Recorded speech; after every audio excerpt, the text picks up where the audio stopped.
Les chasseurs du Rhône et de la métropole de Lyon sont historiquement des chasseurs de petit gibier. Cette tendance s'inverse et ils sont de plus en plus amenés à tirer du grand gibier.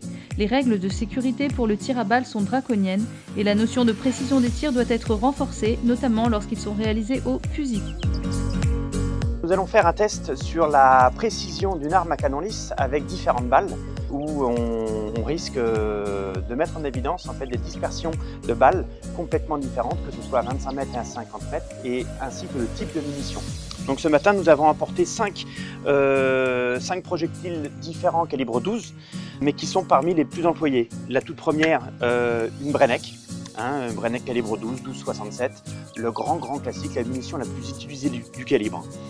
Une munition slug qui est utilisée pour faire de l'entraînement au tir, calibre 12 toujours.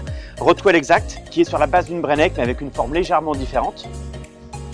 Une munition Sauvestre, donc on est sur une munition ensabotée dans une gaine plastique sous-calibrée. Et enfin, un projectile sans plomb qui va nettement plus vite, mais on verra également sa précision à 25 et 50 mètres.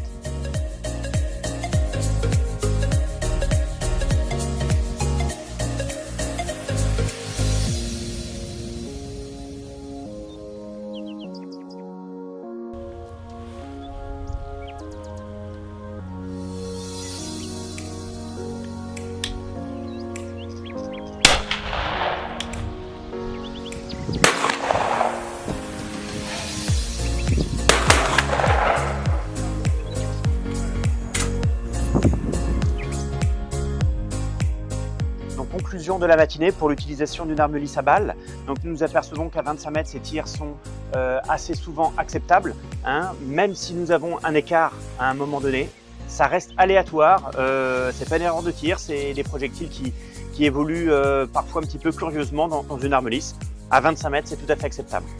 À 50 mètres, donc, nous avons systématiquement utilisé des cibles de 50 cm par 50 cm. On s'aperçoit que nous pouvons avoir un écart jusqu'à 35 cm, ce qui altère véritablement en fait, la notion également de tir fichant et de sécurité.